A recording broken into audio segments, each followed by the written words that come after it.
बस यहाँ पे 1 मिनट रुकना। तान्या चल जा बेटा। अच्छा हाँ सुन, ट्यूशन खत्म होते ही सीधे घर पे चाहिए मुझे तू, नो टाइम पास बीच में। हाँ मम्मा, इतनी स्टूपिड क्लासेस भी ना। अरे रोटी क्या है, आज तो सिर्फ फर्स्ट डे है। चल जा। बाय मम्मा। बाय बाय बेटा। चलो भैया।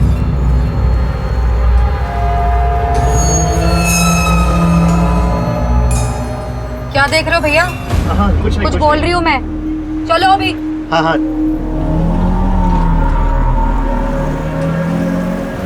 बुआ, आप और बाबा बात क्यों नहीं करते? पहले तो रोज मिलते थे ना, लेकिन अब देखो कोई बात नहीं है ऐसी, बड़ों में अक्सर ऐसी छोटी मोटी बातें होती रहती है ना। तू टेंशन मत ले, सब ठीक हो जाएगा, ठीक है?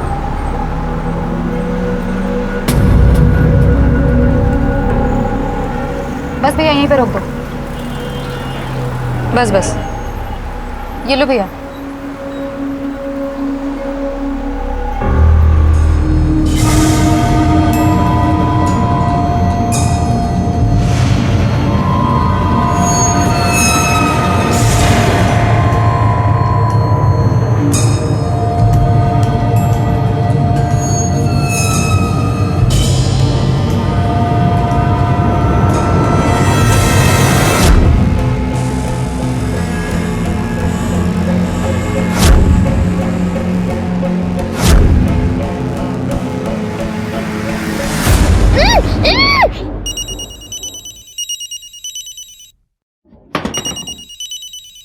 हेलो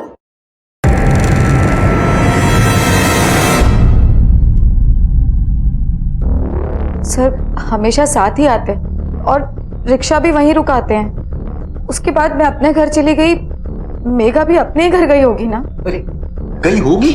अरे तूने देखा कि नहीं वो गई कहाँ गई? नहीं मतलब बाय बोल के घर की तरफ ही मुड़ी थी, तो मैं उसके बाद अपने घर चली गई ना। मतलब मुझे कैसे पता अभी? वो कुछ परेशान थी या फिर गुस्से में या कुछ भी डिफरेंट? नहीं, नॉर्मली थी। हो सकता है वो कहीं और गई हो, कोई फॉलो वॉलो कर रहा था उसे। सर कहीं और क्यों जाएगी, और फॉलो वॉलो नहीं कर रहा था कोई। आप लोगों से कुछ कहा था उसने? किसी दोस्त के यहाँ गई हो या फिर कहीं और जाने का प्लान? अरे सर, हमने उसके सारे दोस्तों, अपने सारे रिश्तेदारों को फोन कर देख लिया, कहीं नहीं है। आप लोग घर कुछ झगड़ा हुआ था? आई मीन आपने उसे डांटा वाटा हो? अक्सर इस उम्र में बच्चे घर से भाग जाते हैं। नहीं सर, समझदार है हमारी बेटी और वो हमेशा खुश रहती थी, क्यों भागेगी वो घर से? रिक्शा, आप रिक्शे से उतरी थी राइट? हाँ सर। सर वो रिक्शे वाला थोड़ा अजीब सा था। जब तानिया भी उतरी थी रिक्शे से तो उसे भी घूर रहा था। बाय तानिया। बाय बाय बेटा। चलो भैया।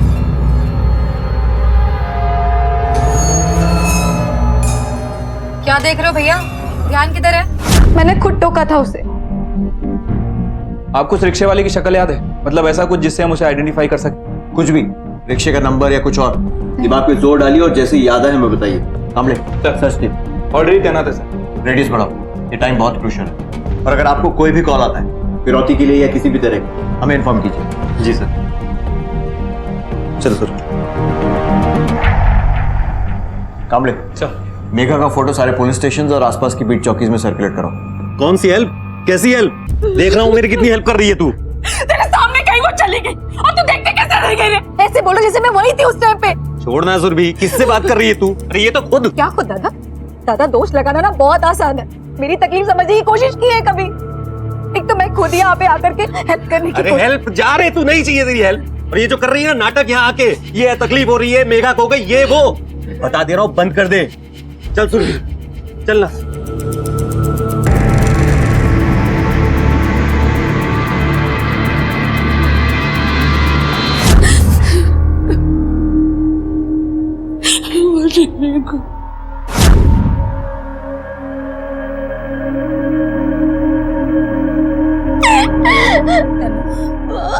मम्मी को बच्ची नहीं रोते बेटा, मिल जाएगी बेटी।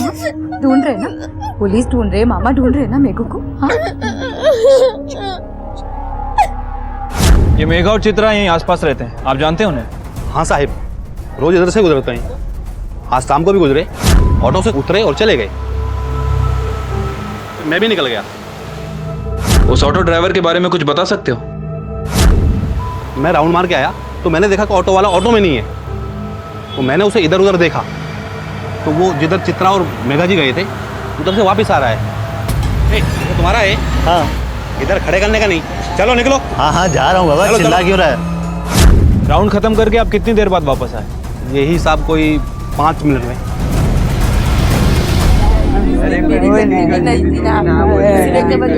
थोड़ा हल्का हो गया था।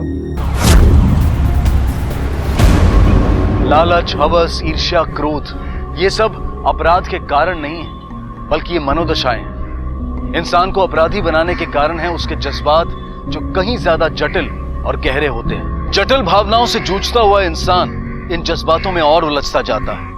औरों से उसके संबंधों में पेचीदगियां बढ़ने लगती है। लेकिन वो ऐसी कौन सी जटिल भावनाएं थी जो मेघा की मौत का कारण बने? क्यों मेघा के माता पिता की आंखों में चित्रा यानी कि मेघा की अपनी बुआ के प्रति रोष दिखाई दिया? सिर्फ एक रिक्शा वाले के बुरे इरादे या कोई और भयानक सच? क्या कारण था इस हत्याकांड के पीछे? आप लोगों को किसी पर शक है? कोई दुश्मनी? नहीं साहब, कहाँ दुश्मनी करेंगे हम लोग, छोटा सा परिवार है हमारा, अपने में ही रहते हैं। मामू, जिसने भी मेघू के साथ ये सब कुछ किया है ना, हम उसे पकड़ लेंगे।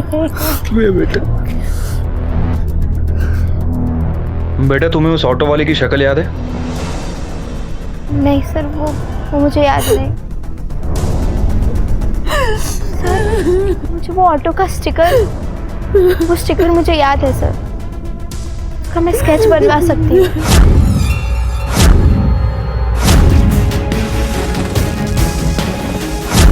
अब पुलिस के पास सबूत के तौर पर सिर्फ एक स्टिकर का स्केच था। पुलिस ने उस रिक्शा वाले को पकड़ने के लिए अपने सारे खबरी नेटवर्क को एक्टिवेट कर दिया था और आखिरकार उन्हें कामयाबी मिली।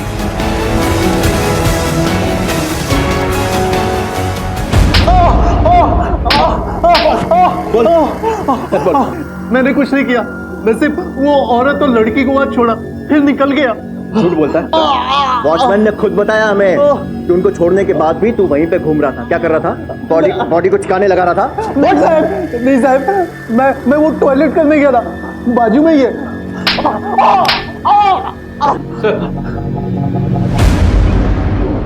सर इसका बोल रहे हैं, मेघा और चित्रा को ड्रॉप करने के बाद ये सीधे घर गया, आसपास कहीं भी नहीं रुका। इसके घर की तलाशी लो, देखो मेघा से कनेक्टेड कुछ मिलता है क्या। सर, मेघा की पोस्टमार्टम रिपोर्ट। ठीक। सर पर किसी भारी चीज से वार, स्मूथ मेटल ऑब्जेक्ट, मतलब मारकर डंप किया गया। Sir rape? No physical abuse, और टाइम ऑफ डेथ है 6:45 से 7 के बीच। जहां मेघा की डेड बॉडी मिली वो जगह वहां से काफी दूर है जहां वो रिक्शे से उतरी थी, और वॉचमैन के बयान के मुताबिक रिक्शे वाला 5 मिनट में वापस आ गया था। तो 5 मिनट में उस जगह पर पहुंचकर मेघा का मर्डर करना और लाश को गटर में डालना ये पॉसिबल नहीं है। तो सर अगर रिक्शा वाले ने मर्डर नहीं किया होगा तो फिर वो कौन था? शायद कोई पर्सनल दुश्मनी। मतलब मर्डरर ने मेघा के रिक्शा से उतरने और घर के बीच में उसे अपडेट किया, किसी एक पॉइंट पर उसका मर्डर किया और फिर घसीट कर उसकी बॉडी को डंप किया। सर एक और पॉसिबिलिटी हो सकती है, मेघा मर्डर को अच्छी तरह जानती हो, वो खुद उसके पास गई हो। कामले, एडिशनल सस्पेक्ट्स की स्क्रूटनी करते हैं। शुरुआत करेंगे मेघा की बुआ चित्रा से, क्योंकि मेघा सबसे आखिर में उससे ही मिली थी और पंकज और उसके बीच जो कहा सुनी हुई थी। जा रहे तू, नहीं चाहिए तेरी हेल्प। और ये जो कर रही है ना नाटक, यहाँ आके बता दे रहा हूँ बंद कर दे। भाई बहन के बीच कुछ तो गड़बड़। अरे नहीं सर, मुझे चित्रा पर शक नहीं है। मुझे नहीं लगता कि चित्रा नहीं। मुझे चित्रा पर शक है। सुधी काहे फुकट को? क्यों नहीं, सो वो हमेशा हमसे जलती। क्यों? इनके बाबा वकील थे, उनके पीछे दोनों बच्चे वकील बने, उनकी प्रैक्टिस चली, लेकिन उसका ठप हो गई, तो इसलिए वो हमसे जलती है। खुद तो ट्यूशन दे दे के कमाती, अधूरी फैमिली, अकेली तानिया को बड़ा कर रही, लेकिन वो भी उसे ठीक से संभाली नहीं जा रही। सब मैंने देखा, कभी कभी तो उसे स्कूल से पिक करना ही भूल जाती थी, उसे पैसे देना भी भूल जाती थी। सब कुछ मैनेज नहीं होता था उससे, और ऊपर से वो उसका वो नया विल का प्रॉब्लम। विल का क्या प्रॉब्लम? दरअसल बाबा ने मरने से पहले एक नया बिल तैयार किया। मेरे और चित्रा के सामने कोई था ही नहीं, तो उन्होंने सारी प्रॉपर्टी मेघू के नाम पे छोड़ दी। कहीं ना कहीं वजह यह भी हो सकती है कि तान्या अडॉप्टेड थी। सर उसने मेघा को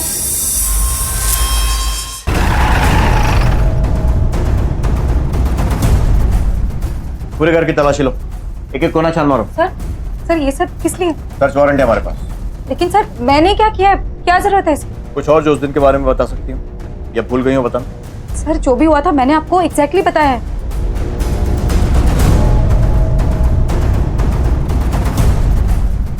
कुछ मिला? कोई वेपन नहीं मिला, लेकिन दवाइयाँ मिली। दवाइयाँ?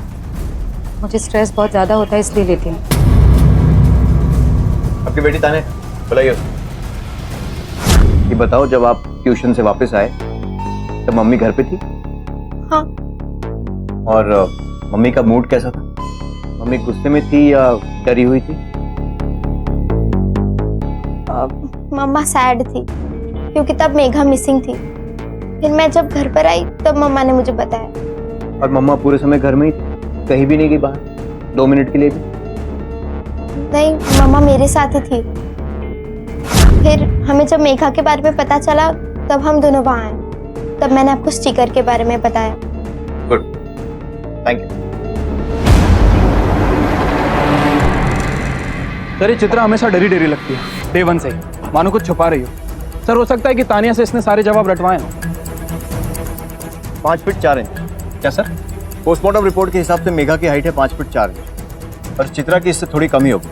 ऊपर से उसकी दवाइयाँ चल रही हैं, स्ट्रेस वगैरह की। अब ऐसी हालत में मेघा के सर पे इतनी जोर से वार करके उसे मारना, फिर बॉडी को घसीट कर फेंकना, मुझे नहीं लगता है चित्रा का अकेले का काम। सर हो सकता है कि इस काम में चित्रा का किसी ने साथ दिया हो या फिर ये काम चित्रा ने किसी और से करवाया। इस चित्रा की सारी इन्फॉर्मेशन निकलवाओ, फोन रिकॉर्ड्स वगैरह। Right sir.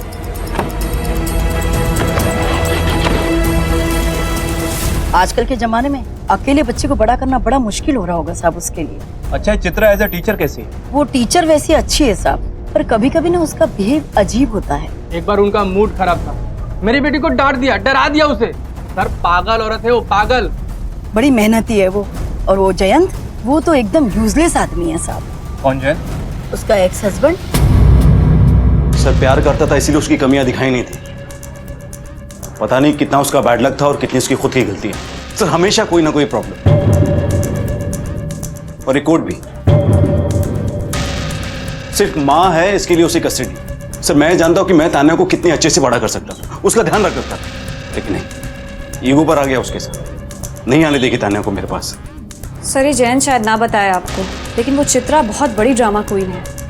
अटेंशन चाहिए बस उसे। वो कुछ ना कुछ ऐसा करती रहती है जिससे सबका ध्यान खींचे उसकी तरफ। आप कौन है? सर ये मेरी बीवी रोशनी। चित्रा से डिवोर्स के बाद मैंने दूसरी शादी कर ली। सर जयंत उसके लिए कुछ भी कर सकता है। बुरा तो उस तान्या के लिए लगता है। एक तो माँ बीमार, ऊपर से झेलना भी उसे ही पड़ता है। सर कई बार मैंने खुद चित्रा को दवाइयाँ लेते हुए देखा है।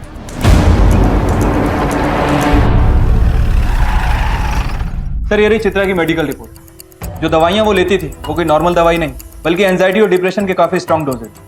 शायद इसलिए इतना डरी रहती है। इन बीमारियों के चलते उसे दूसरों की बजाय अपने से ज्यादा खतरा है। Yes sir.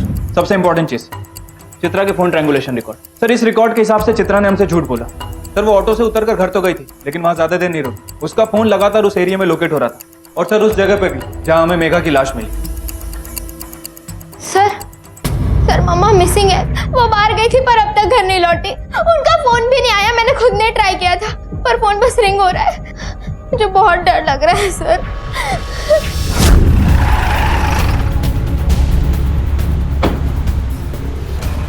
कुछ मिला?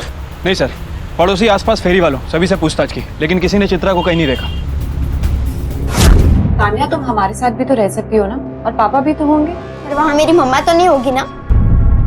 तान्या तुम हमारे साथ भी रह सकती हो बेटा। मैं नहीं चाहूंगी। ठीक है तो फिर मैं जाती हूँ, तुम तान्या के साथ रहो। रात का खाना लेके आऊंगी मैं। रोशनी, थैंक यू।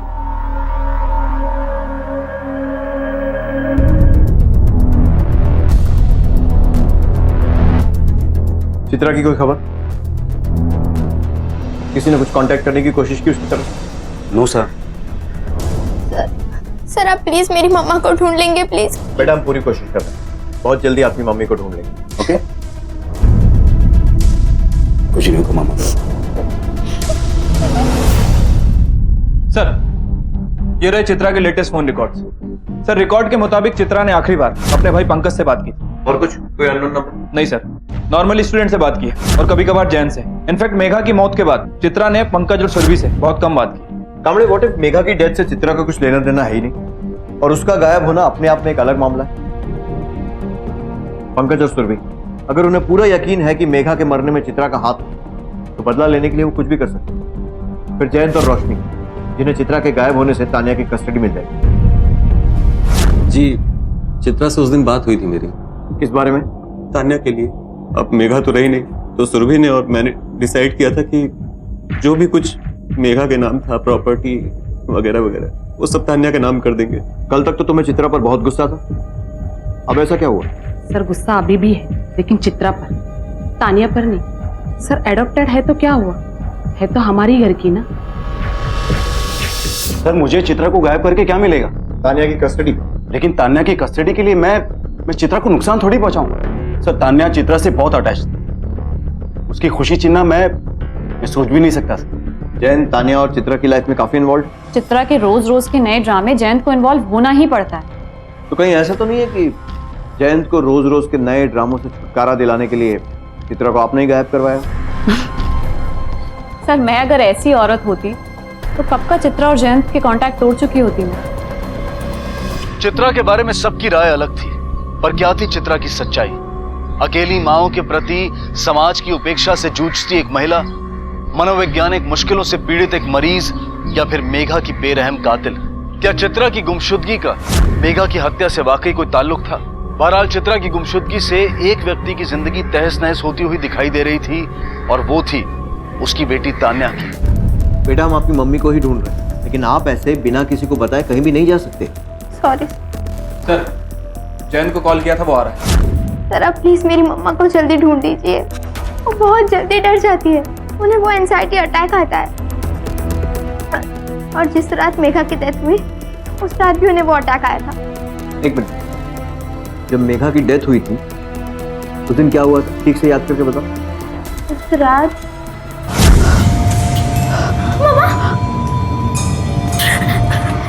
मम्मा मम्मा तो ठीक है ना? मम्मा रुक, मैं दवाई लेके आती हूँ। तनु तनु तनु रुक रुक, तू यहीं रुक, तू अलर्ट हो जाना। तनु, मुझे मेघा के साथ हुआ, वो शायद तेरे साथ होने वाला था। मुझे डर लग रहा है, लेकिन तू नहीं डरना। मैं हूं ना, मैं नहीं खो सकती। बस यही बात मम्मा बार बार बोल रही थी। तान्या, अरे तू ठीक है ना? फिलहाल आप इसे घर ले जाइए, चित्रा के बारे में कुछ भी पता चलेगा तो आपको बता देंगे। Thank you sir.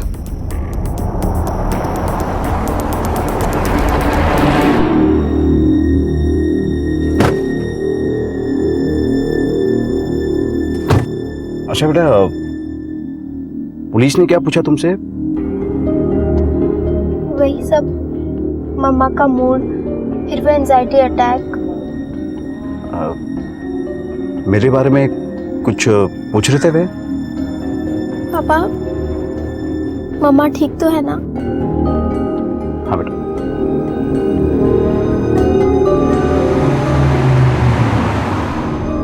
एक तरफ ये केस दिन ब दिन जटिल होता जा रहा था और दूसरी तरफ थे सामने कई बड़े सवाल। आखिर कौन था मेघा का कातिल? कहां थी चित्रा? क्या वो जिंदा भी थी या नहीं?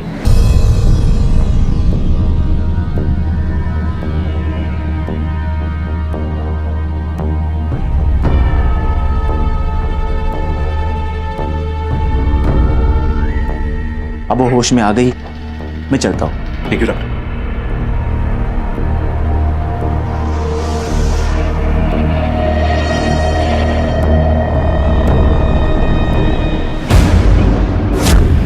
चित्रा जी, आप इतने दिन कहाँ गायब थी? सर, मुझे खुद कुछ पता होगा तो मैं बताऊंगी ना आपको। सर, जो मेरी हालत है, मुझे नहीं पता कि मेरे साथ क्या हो रहा है। झूठ बोला है तुमने हमसे। झूठ? मैंने? जी हाँ, आपने कहा कि मेघा को छोड़ने के बाद आप सीधे घर आई और वहीं थी। हाँ, ये ये सच है जो मैंने आपको बताया? लेकिन आपके कॉल रिकॉर्ड्स के हिसाब से अब घर तो आई, लेकिन उसके बाद आप निकली थी बाहर और काफ़ी टाइम तक उसी एरिया में रही और उस जगह से भी गुजरी थी जहाँ मेघा की बॉडी मिली। हाँ, मैं उस दिन घर आई थी, फिर बैग रखा और फिर वॉक करने चली गई।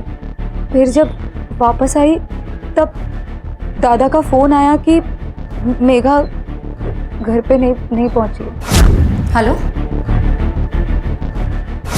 कमाल की बात है, आप उसी दौरान वॉक करने निकलती हैं जब मेघा का खून होता है। उस एरिया से कई बार गुजरती हैं जहाँ मेघा की बॉडी मिली, लेकिन ना आपने कुछ देखा ना कुछ सुना। सर, म्यूजिक सुनते हुए चल रही थी इसलिए। लेकिन आंखें तो खोल कर चल रही थी ना। जिस दिन मेघा का खून हुआ उस दिन एंजाइटी अटैक आया था आपको, याद है?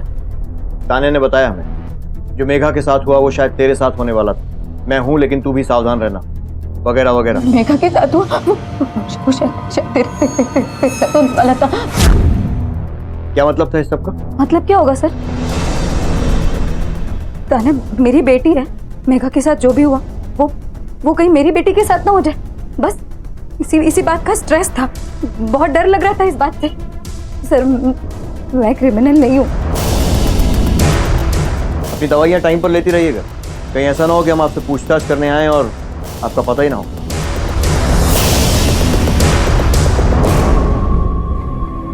मेघा के कातिल की तलाश अब भी जारी थी और मुख्य आरोपी के खिलाफ पुलिस को अब तक कोई सुराग नहीं मिल पाया था।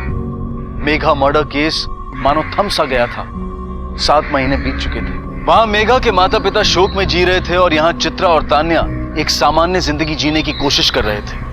जयंत और रोशनी दोनों अपनी अपनी जिम्मेदारियां निभा रहे थे, लेकिन बदकिस्मती से जब रिश्तों में इतना तनाव, इतनी पेचीदगियां हों, तो सुकून ज्यादा देर टिक नहीं पाता है।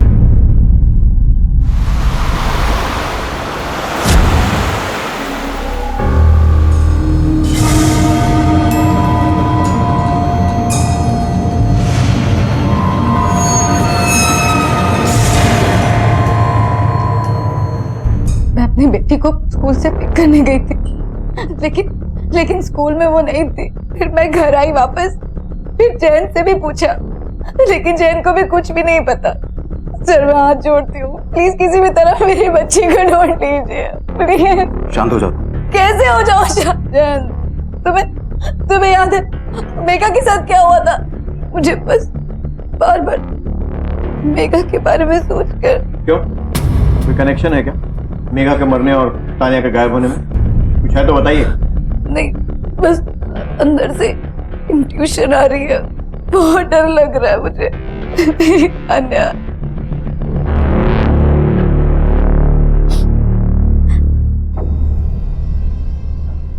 कामड़े, मेघा का कातिल अभी तक खुला घूम रहा है और उसके ठीक 7 महीने बाद उसी परिवार से तान्या गायब।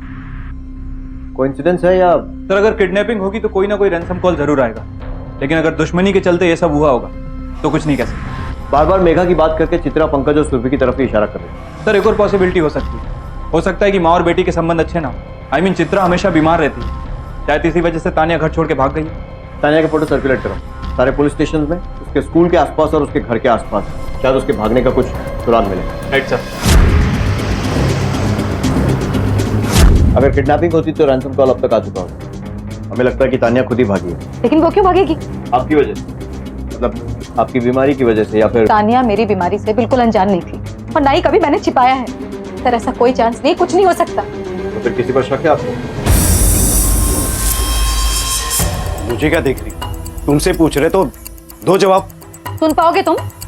हाँ, बताओ सब कुछ। सर, मुझे शक है। जैन पर? नहीं, इसकी बीवी रोशनी पर। गॉड सेक, ये सब बकवास क्यों? इनसिक्योरिटी थी उसे। जैन तान्या और मुझे टाइम देने लगा था, इससे भी प्रॉब्लम थी उसे।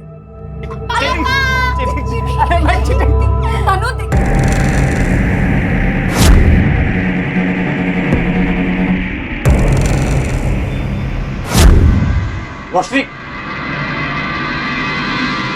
रोशनी सुनो तो। Stop it! तुम्हें तान्या के लिए चित्रा के टच में आना था, मैंने मान लिया। चित्रा की तबीयत खराब हुई, तुम्हें उसके और तान्या के साथ रहना था, उसकी मदद करनी थी, मैंने कुछ नहीं कहा। तुम हमारे घर से ज्यादा उसके घर में टाइम स्पेंड करते हो, तब भी मैंने मान लिया। लेकिन कब तक जयंत? और कितना सहूं मैं मान नहीं सकती कि तुम्हारा और उसका रिलेशन नहीं है। मैं नहीं सह सकती ये सब, प्लीज। रोशनी, रोशनी ऐसा कुछ नहीं है, मेरी बात तो सुनो। देखा नहीं गया सर, जयंत, तान्या और मैं फिर से एक परिवार की तरह। फिर से एक परिवार की तरह मतलब आप दोनों एक साथ फिर से? हाँ। नहीं।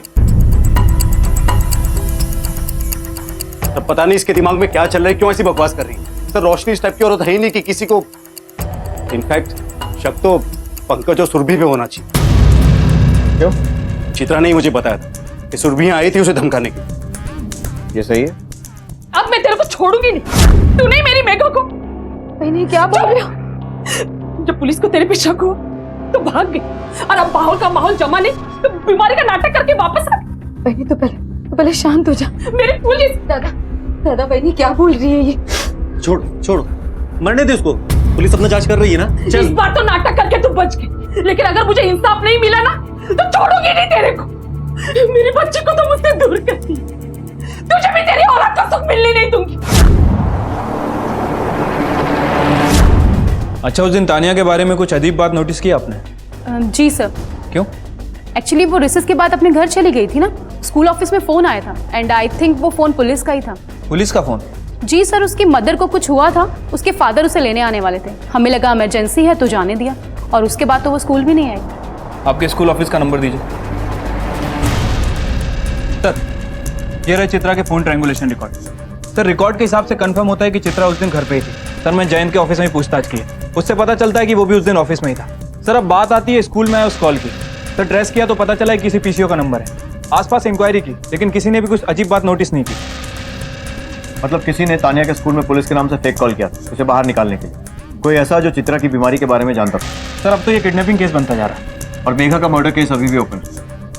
एनीवे, पहले पंकज, सुरभि और रोशनी तीनों से पूछताछ करें, इससे पहले कि तानिया को कुछ हो जाए उसे ढूंढ निकालना होगा। जयंत के ऊपर तान्या की जिम्मेदारी है। चित्रा की तबीयत ठीक नहीं थी, इसलिए गया था वो उसके पास। लेकिन सर, इसका ये मतलब नहीं कि चित्रा और उसके बीच कुछ चल रहा है। अगर इतना ही विश्वास है जयंत पर, तो चित्रा के घर तमाशा करने क्यों गई थी आप? क्योंकि उस दिन हमारी मैरिज एनिवर्सरी थी, और मेरे साथ टाइम स्पेंड करने के बजाय जयंत पूरा दिन तान्या और चित्रा के साथ था। मेरी जगह कोई और होता तो उसे भी इतना ही गुस्सा आता। सर, अब मैं क्या करूं? किसका नाम लूं? रोशनी पे शक था, उसके बारे में बता दिया।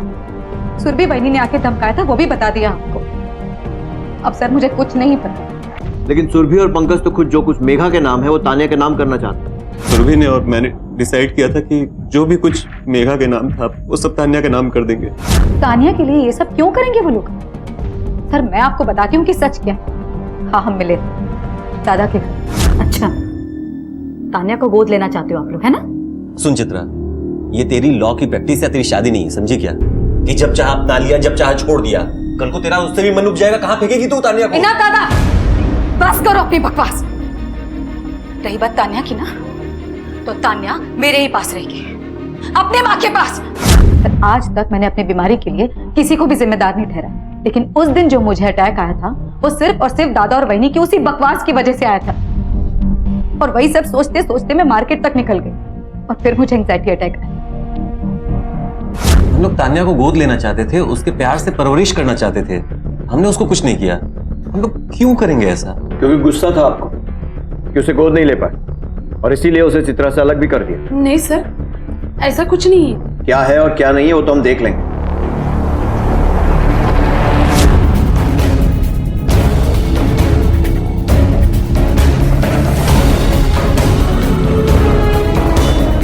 अकेली भूख प्यास से तड़पती, क्या उसका बचना मुमकिन था? मेघा के कातिल की तलाश मई 2016 में शुरू हुई थी, और 8 महीने बाद यानी कि 16 दिसंबर 2016 तक ये रहस्य अनसुलझा था। चित्रा के साथ हुई घटना के बाद जयंत का भी चित्रा के घर आना जाना बढ़ गया, और उसके पड़ोसी ने भी बताया था कि उन्होंने किसी आदमी को चित्रा के घर के आसपास आते हुए देखा। सर, हो ना हो ये जयंत ही हो सकता है। हमने ये जयंत और चित्रा का रिश्ता अभी भी क्लियर नहीं हो रहा। जयंत अगर चाहता तो फिर से चित्रा के साथ रहता। पहले भी वो तानिया की कस्टडी का केस कोर्ट में हार चुका है। जब चित्रा गायब हुई तब उसने बहुत कोशिश की तानिया को अपने साथ ले जाने की, लेकिन चित्रा अचानक वापस आ गई। जब बहलाने फुसलाने से बात नहीं बनी तो उसने तानिया को अब्डक्ट कर दिया। पॉसिबिलिटी है सर। व्हाट? सर, मुझे समझ में नहीं आ रहा कि आप लोग ऐसा सोच भी कैसे सकते हैं। पहले सिर्फ पूछताछ की थी तुमसे, लेकिन अब तुम एक सस्पेक्ट हो, और अगर अब मुंह नहीं खोला ना, दूसरे तरीके भी हैं हमारे पास। सर मैं उन दोनों के साथ समय बिताने लगा, चित्रा के लिए। सर मुझे चिंता थी उसकी, और जब मैं वहाँ रह रहा था तो चित्रा जानती थी कि हमारे बीच में सब कुछ पहले की तरह होना इम्पॉसिबल था। फिर भी वो मेरे साथ एक फैमिली की तरह रहना चाहती थी, फिर से शादी करना चाहती थी। मैं रोशनी को छोड़ नहीं सकता था, और ये बात उससे बर्दाश्त नहीं हो रही। सर आप जानना चाहते हैं हमारी शादी क्यों टूटी थी? क्योंकि उसका अफेयर चल रहा था अरविंद नाम के आदमी के साथ, और इस बार भी वो उसी के पास गई थी। हेलो अरविंद, मेरे घर आओ आप ही। सर उन दोनों के बीच में क्या चल रहा है या क्या करना चाहते हैं, इससे मुझे कोई प्रॉब्लम नहीं। प्रॉब्लम है तो उस आदमी के तान्या के आसपास होने से। सर मैं किसी को ट्रस्ट नहीं कर सकता। सर अरविंद सुदित केस की मिसिंग लिंक हो सकता है, और सर जयंत को भी उस पर शक है। चित्रा के जरिए तान्या तक भी पहुंच सकता है, और सर तान्या भी उसे अच्छी तरह जानती है। सर होना हो ये अरविंद सूद इस केस में इन्वॉल्व है।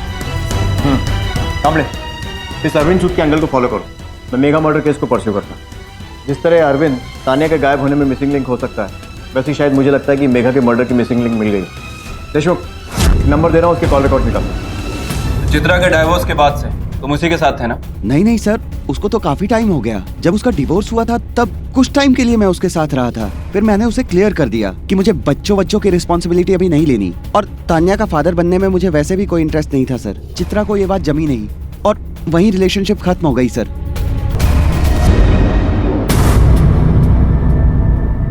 ये किसका नंबर? ये मेरे भाई क्षितिज का नंबर है, लेकिन उससे बात करने में क्या प्रॉब्लम है? प्रॉब्लम उस टाइम और जगह में है जहां से उसने आपसे बात की थी। टाइम जब मेघा का खून हुआ था, और जगह जहां मेघा की बॉडी मिली थी। ये क्या कह रहे हैं सर आप? कौन मेघा? मुझे नहीं पता ये मेघा कौन है। लेकिन तान्या को तो जानती हैं, जो आपके लिए रुकावट बन गई थी, क्योंकि उसके होते जयंत आपके साथ कोई बच्चा नहीं चाहता था। नफरत होती होगी ना उससे। तान्या ने भी बताया है कि एक बार दौरा पड़ने पर चित्रा बड़बड़ा रही थी। उस समय हमें लगा था कि शायद चित्रा का वहम या डर होगा, लेकिन उसी से हमें सूझा कि कहीं ऐसा तो नहीं है कि शायद मर्डर तान्या का प्लान था और गलती से मेघा इसमें फंस गई। मुझे मेघा के साथ वाला था। और इसी बात को कंफर्म करने के लिए हमने तुम्हारे भाई क्षितिज को गिरफ्तार किया, और उसने सब कुछ उगल दिया। सॉरी दीदी।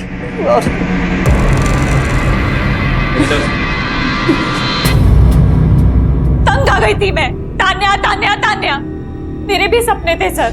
बच्चा चाहती थी मैं जयंत के साथ, जयंत को खोना नहीं चाहती थी, इसलिए मैंने सोचा कि तान्या को मरवा देती हूँ।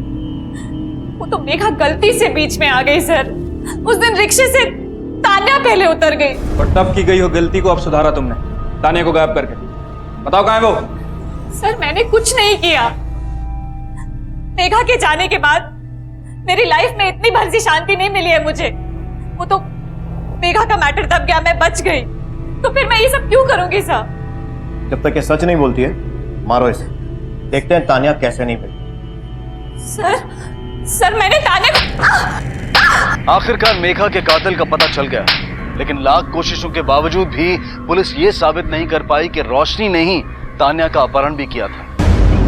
अरविंद और विनय, आपको लगता है कि तान्या को गायब करने में उनमें से किसी का हाथ हो सकता है? मैं बस फिर से शादी करना चाहती थी, इसलिए कुछ रिश्तेदारों के और दोस्तों के थ्रू अरविंद और विनय से मिली थी। आगे कुछ हुआ नहीं, इसलिए मैंने बताया नहीं। किसी पर शक है आपको? विनय सर, वो हमेशा तान्या पर बुरी नजर रखता था, इसलिए मैंने उससे मिलना छोड़ दिया।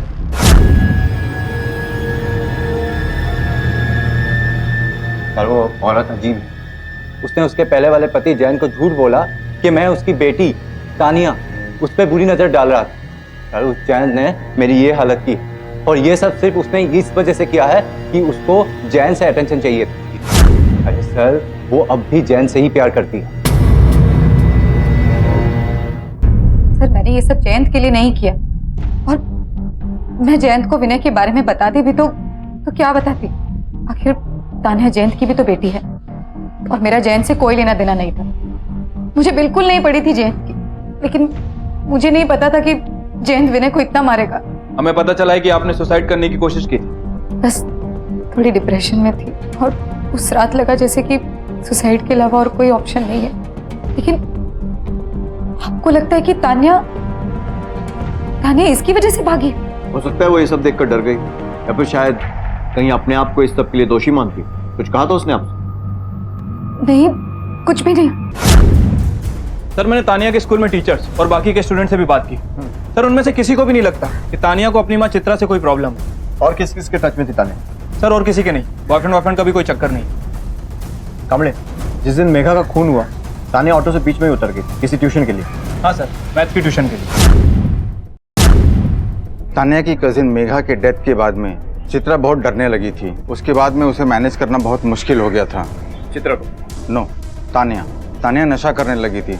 सर मैं कई सालों से पढ़ा रहा हूँ, जब कोई बच्चा नशा करके आता है तो पता चल जाता है। इसलिए देखते ही पता चल गया था कि तानिया नशा कर रही है। Thank you. मतलब अपनी माँ के सुसाइड के बाद से ही तानिया ड्रग्स लेने लगी थी। कमले, इस बात को कंफर्म करना पड़ेगा। उसके स्कूल में पूछताछ करो, शायद इस बात को दबाया जा रहा है। Right sir. No sir, impossible. हमारा कोई बच्चा ड्रग्स नहीं लेता। इनफैक्ट हमारे स्कूल में time to time health checkups होते हैं, तो अगर ड्रग्स लेने जैसी कोई भी बात होती तो हमें पता चल जाता। ड्रग्स? लेकिन कैसे? सर ये पॉसिबल ही नहीं। देखिए, उसका गायब होना इस ड्रग्स के एंगल से जुड़ा हो सकता है। हमें ये बात कंफर्म करनी पड़ेगी। लेकिन कैसे? तानिया का रूम कहाँ? आइए सर, ये तानिया का कमरा है।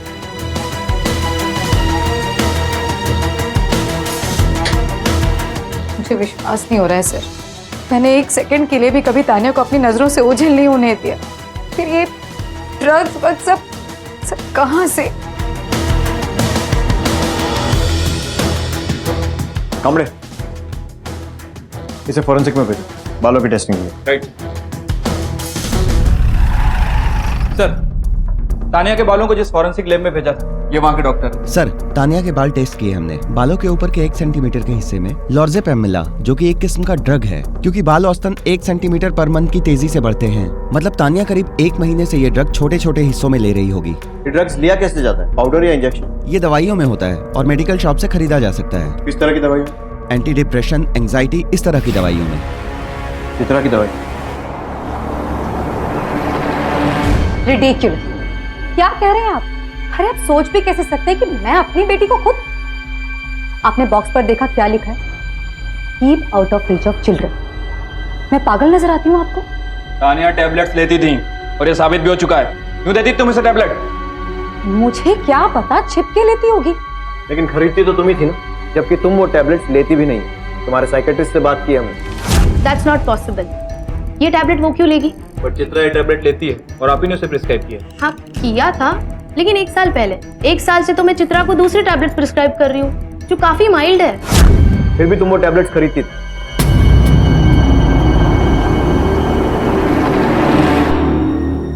क्यों खरीदती थी? वो तनु को डिप्रेशन और एक्साइटी हो रही थी। झूठ मत बोलो। स्कूल से आने के बाद तुम उसे वो टैबलेट्स देती थी। उसके ट्यूशन टीचर का बयान है हमारे पास। चित्रा, अब बच के भागने का कोई रास्ता नहीं, इसलिए सच सच बोलो। बोलो। क्योंकि मैं चाहती थी कि वो मर जाए। मैं जानती थी कि इन दवाइयों की ओवरडोज से आदमी मर सकता है, इसलिए मुझे इससे बेहतर तरीका और कोई नहीं लगा। मुझे लगा कि लोगों को लगेगा लड़की नशा करती थी, लेकिन नहीं। मेरी सारी कोशिशों के बाद भी वो नहीं मरी। फिर मैंने डिसाइड किया कि मैं उसे लॉक कर दूंगी, खाना पीना नहीं दूंगी, दम घुटेगा और मर जाएगी। कहाँ रखा उसे? बोलो कहाँ रखा है?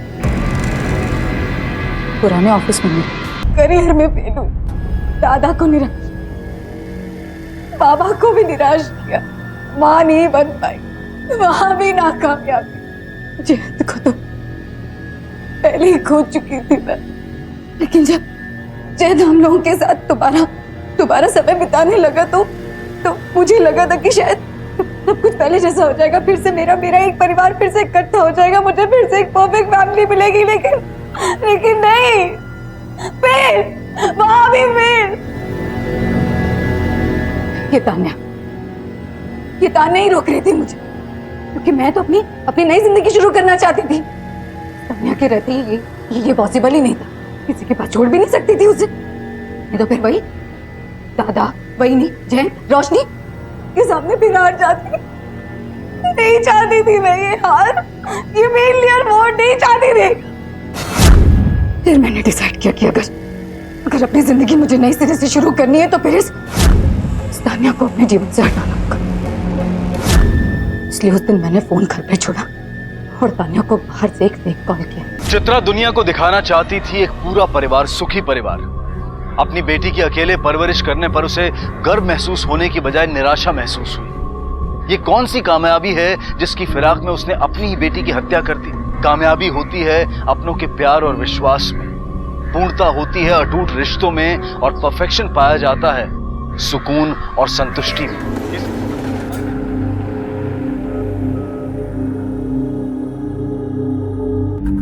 रोहन, रोहन जल्दी करो, स्कूल के लिए लेट हो रहा है। आई, मेरे पेट में बहुत दर्द हो रहा है। काय नाही, सगळे बहाने।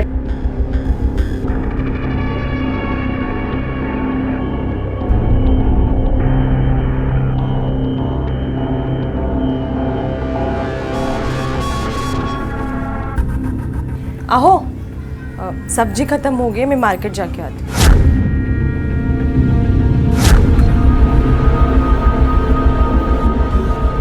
आज के समय में हमारी जिंदगी का दूसरा नाम ही झूठ बनता जा रहा है। मगर किसी ने यह भी सच कहा है कि झूठ के पंख नहीं होते, वो जमीन पर घिसट घिसट कर चलता है। इसीलिए झूठ बोलने वाले का बर्ताव बिल्कुल बदल जाता है। और जब हमारा बर्ताव, हमारे चलने का तरीका बदल जाए तो हमें समझ लेना चाहिए कि हम गलत दिशा में चल पड़े। हमारे आज के केस में भी हम कुछ ऐसा ही देखेंगे कि कैसे आपसी रिश्तों में बोले गए झूठ का अंजाम आखिर क्या होता है। वो आई, मुझे स्कूल जाना अच्छा नहीं लगता।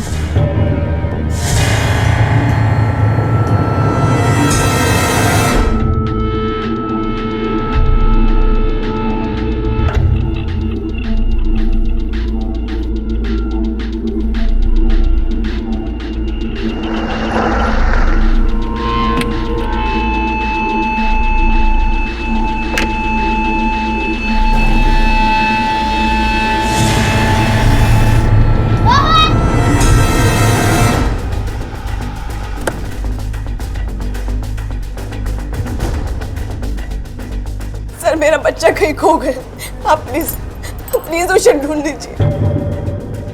बच्चे को स्कूल आपने ड्रॉप किया था? नहीं, मेरे हस्बैंड ने ड्रॉप किया था। मैंने उनको भी इन्फॉर्म कर दिया, वो भी आते होंगे। आपने अपने फ्रेंड्स और रिलेटिव्स से पूछा? हो सकता है बच्चा उनके घर गया हो। पूछा मैंने, लेकिन रोहन वहाँ नहीं है। और वैसे रोहन हमें बिना बताए कहीं जाता ही नहीं है सर। स्कूल में सीसीटीवी तो होगा ना गेट पे? सर, गेट के पास है, फेसिंग अंदर की तरफ है, बाहर नहीं। गेट पर वॉचमैन है? हाँ सर, एक छोटू वॉचमैन है, वेरी ट्रस्टवर्दी, काफ़ी सालों से है सर। आप हमें मत बताइए किस पे ट्रस्ट करना है। आपके स्कूल से एक बच्चा गायब हुआ है। Sorry sir. मनोज सर, सबके स्टेटमेंट ले लो। ओके सर, चलो। मुझे आपसे कुछ और सवाल पूछने हैं, आप जरा आइए। सर, वैसे तो मैं किसी बच्चे को गेट पे खड़े रहने देता नहीं हूँ, लेकिन आज मैंने रोहन को नहीं देखा। रोहन इसी स्कूल में पढ़ता है ना? हाँ। आखिरी बार कब देखा था आपने रोहन को? 2-2:30 बजे। अच्छा, तो ये वॉचमैन के साथ बात हुई है, उसने कहा उसने नहीं देखा रोहन को? नहीं, वो था इसी स्कूल में। ठीक है। सर, इसका नाम भरत है, इसने ही सुबह रोहन को देखा था। सर, मैंने उसे स्कूल के गेट के उधर देखा था। मैंने उसे आवाज भी दी, लेकिन वो भाग गया। सर, इधर काफी दिनों से वो बहुत चुप रहने लगा था, पता नहीं क्या हो गया था उसे। आपके स्कूल में कोई स्टाफ या कोई टीचर कोई ऐसी हरकत तो नहीं करता था जिससे रोहन को स्कूल आने से डर लगे? नहीं सर, आज तक हमारे स्कूल में ऐसी कंप्लेंट नहीं आई। दिव्या, क्या हुआ, कुछ पता चला? नहीं। मिल जाएगा सर। मेरे बच्चे को कुछ पता चला? अभी तक तो नहीं। बच्चे को सुबह आपने स्कूल में ड्रॉप किया था? हाँ सर, सुबह स्कूल के गेट पे छोड़ा था मैंने उसे। तो आपने उससे पूछा नहीं कि क्या बात है? इसने उसको डांटा था तो मुझे लगा नाराज होगा, इसलिए नहीं पूछा मैंने। अच्छा, हमें बच्चे की फोटो चाहिए।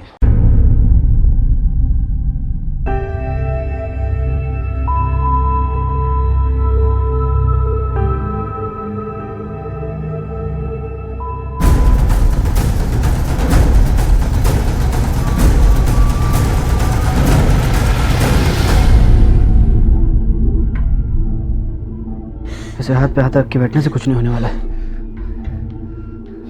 हाँ हेलो, अरे वो तेरे मामा है ना, क्या नाम उनका, राज पाटिल। हाँ वो एसीपी है ना। अच्छा सुन ना, मेरे को यार वो तेरी एक हेल्प चाहिए थी। अरे मेरा बच्चा यार खो गया, पुलिस वाले बात को सीरियस नहीं ले रहे। थोड़ा सोच सिफारिश लग जाती यार तो मेरा काम हो जाता। पिछले 4 घंटे से हम लोग कोशिश कर रहे हैं यार, प्लीज़ ना यार, देखना आप।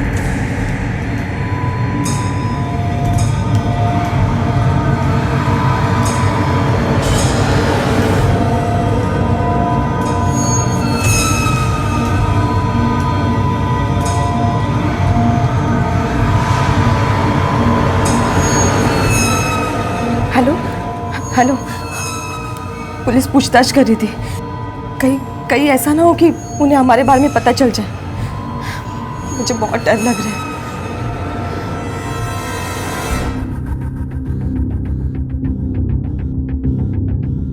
हाँ साहब, इस बच्चे को मैंने देखा है। वो सुनीता जी की फ्लैट में गया है, 1201 में।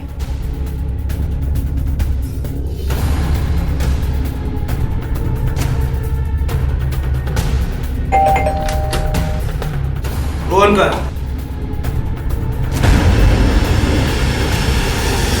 सर मी खरं सांगते, मैं घर पे नहीं थी जब ये आया। मैं तो अभी अभी घर पे आई हूँ सर। मुझे लगा ये स्कूल खत्म होने के बाद आया होगा। मुझे नहीं पता ये घर वालों को बिना बताए आया है। आप रोहन के पेरेंट्स को जानती हैं? हाँ सर, ट्यूशन में मिले। रोहन के परिवार को बता दो कि रोहन मिल गया और पुलिस स्टेशन आने के लिए बोलो। Okay sir. चलो बेटा। चॉकलेट्स पसंद है तुम्हें? हाँ। वो जो समोसा लेने गए ना अंकल, उनसे मंगवाता हूँ। मंगवाऊँ? तो फिर बताओ। ऐसे ही आज स्कूल जाने का मन नहीं था तो बंटी का घर स्कूल के पास ही है तो वहाँ चला गया। स्कूल जाने का मन क्यों नहीं था बेटा? मला सांग, शाळेत तुला कोणी त्रास देता का? डरो मत बेटा। अगर तुम्हें कोई स्कूल में परेशान करता है तो मुझे बताओ। बेटा आपको किसी से घबराने की जरूरत नहीं है। सर एक मिनट बघा जरा। सर बच्चे के पेरेंट्स का फ़ोन स्विच ऑफ है। तुमने उन्हें इन्फॉर्म तो कर दिया था ना कि बच्चा मिल गया? इन्फॉर्म तो कर दिया था, उन्होंने कहा तुरंत पहुंचेंगे, लेकिन उसके बाद से फ़ोन स्विच ऑफ आ रहा। तब तो आ जाना चाहिए।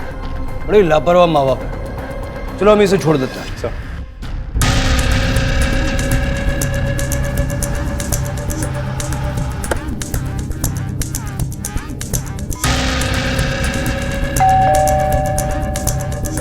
लगता कोई है नहीं घर पर। बेटा रोहन, तुझ्याकडे आजी आजोबाचा नंबर है? मैंने टाइम नहीं देखा था साहब। मैं आपको एग्जैक्ट टाइम तो नहीं बता पाऊंगा, पर हाँ 5 साढ़े 5 बजे के आसपास वो यहाँ से निकले थे। बहुत जल्दी में थे साहब। मैंने जाते जाते पूछा तो बोले कि रोहन मिल गया है। ठीक है बेटा, किसके साथ गए थे? अपने फ्रेंड के घर तुम कैसे पहुंचे? बोलो। रोहन आजोबा। अरे आजी। रोहन, मुझे लगा इसका किसी ने किडनैप कर दिया। कार ट्रक ने इससे टक्कर होकर इसके हाथ पैर तो ठीक है ना? तो ठीक है ना? लेकिन मैं तो बंटी के घर गेम्स खेल रहा था। हाँ, हाथ पैर सब ठीक है, लेकिन तूने तो हमें डरा दिया था ना बेटा। 1 मिनट जरा आइए, बात करनी।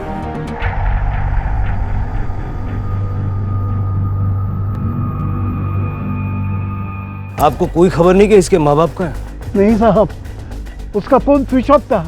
मैंने ट्राई किया था। हमने उन्हें इन्फॉर्म किया था कि रोहन मिल गया है, और पड़ोसियों के मुताबिक हमारा फोन कॉल जाने के बाद ही वो लोग घर से निकले। कहाँ गए होंगे? मला काळजी वाटते साहब। जय ने मुझे फोन किया था ये बताने के लिए कि रोहन मिल गया है। हेलो बाबा, रोहन मिल गया। शुक्र है भगवान का। आप कहाँ हो? मैं सोसाइटी के मंदिर में है बेटा। आप वहीं रुको, मैं आपको पिक करता हूँ वहाँ से। हाँ ठीक है, जल्दी आ जाना बेटा। हम वेट करते रहे लेकिन वो लोग नहीं आए। उनका फोन भी बंद था। सोचा शायद टेंशन में भूल गए होंगे। इतने में पुलिस स्टेशन से फोन आ गया, इसलिए हम यहाँ आ गए। ठीक है, आप लोग जाइए। कुछ भी पता चलेगा तो आपको खबर करेंगे। उनका पता लगाइए साहब, पता लगाइए। देखिए पूरी कोशिश करेंगे। साहब, आजकल बहुत एक्सीडेंट होते हैं। मैंने उसे कितनी बार कहा, कार धीरे चलाओ नहीं तो मत चलाओ, मगर मेरी सुनता ही कौन है। हे भगवान, मेरे बेटे को और बहू को सुखरूप रखना बस।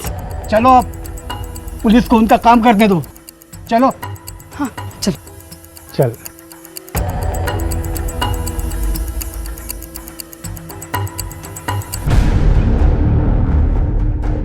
मनोज रोहन के माँ बाप जयदेव और दिव्या की कॉल रिकॉर्ड्स और मोबाइल लोकेशंस की हिस्ट्री निकालो। Okay sir. सर, जयदेव और दिव्या पवार के मोबाइल लोकेशन और कॉल रिकॉर्ड मिल गए हैं। दोनों के मोबाइल लोकेशन सेम थी। मोबाइल फोन स्विच ऑफ करने से पहले जब उन्होंने हमारा कॉल रिसीव किया था तब वो यहीं थे, मतलब अपने घर पे ही थे शायद। उसके बाद जयदेव के फोन से तुरंत एक कॉल अपने पेरेंट्स को जाता है, मतलब बच्चे के दादा दादी को। फिर वो नंबर ट्रेवल करता रहता है और फाइनली उसकी लोकेशन दादा दादी के बिल्डिंग के पास वाले मंदिर की दिखाती है। वहां पहुंच के ही फोन स्विच ऑफ हो जाता है और तब से लेकर अब तक फोन स्विच ऑफ है। लेकिन दादा दादी ने तो हमसे बोला कि जयदेव और दिव्या वहां पहुंचे ही नहीं। सर, तब तो दो पॉसिबिलिटीज बनती है, या तो ये लोग घर के आसपास तक गए थे लेकिन अंदर नहीं घुसे, या फिर दोनों झूठ बोल रहे हैं। मनोज, अगर दादा दादी झूठ बोल रहे हैं तो क्यों?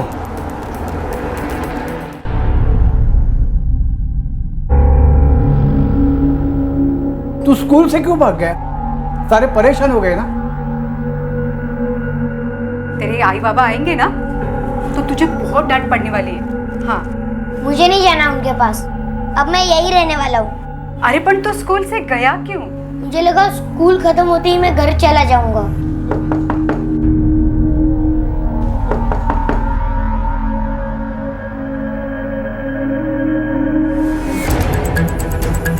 मुझे आपसे कुछ बात करनी है, अंदर आ सकता हूँ?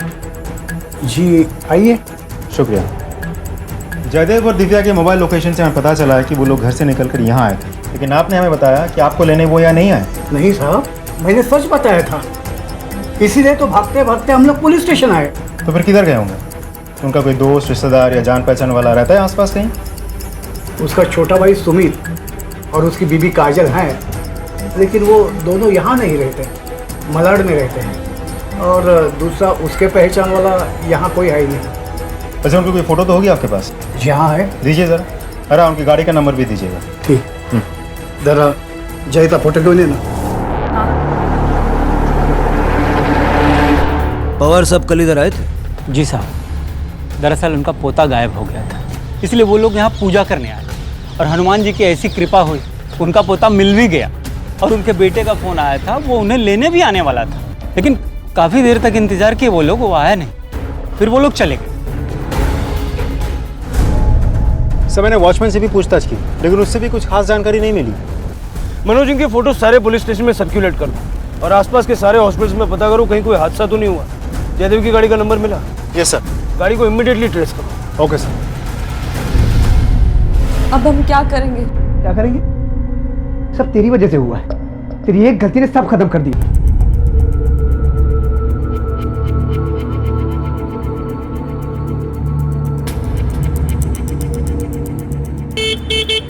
वॉचमैन!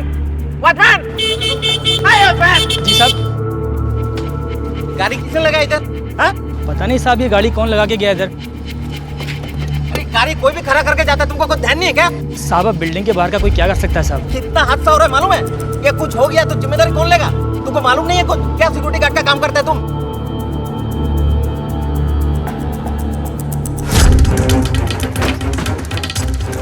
सर देखो, ये 2 दिन से खड़ा है ये गाड़ी। किसने पार्क की है गाड़ी? पता नहीं साहब, मैंने देखा नहीं। कमाल करते हो, तुम्हारी सोसाइटी के गेट के सामने कोई गाड़ी पार्क करके जाता है, तुम्हें पता नहीं? सर, ये तो जयदेव पवार की गाड़ी है। Are you sure? कंफर्म है सर, वही नंबर है। गाड़ी को टू करवा लो। सर, जहाँ से जयदेव पवार की गाड़ी मिली है उससे 2 बिल्डिंग छोड़ के उसका भाई सुमित रहता है। लेकिन सुधाकर पवार के हिसाब से उनके दोनों बेटों सुमित और जयदेव में बनती नहीं है, तो फिर जयदेव के वहां जाने का रीजन क्या हो सकता है?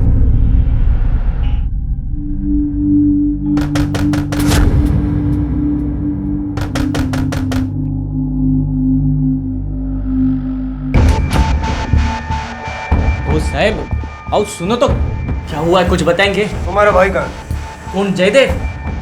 मला नाही माहित. क्या हुआ सुमित? ये पुलिस? भाऊनी काहीतरी केलं. मैं तो पहले से ही बोलता था कि वो सारे... आखिरी बार कब मिले थे अपने भाई से? यही कोई तकरीबन 2-3 महीने पहले मिला हूँगा उससे।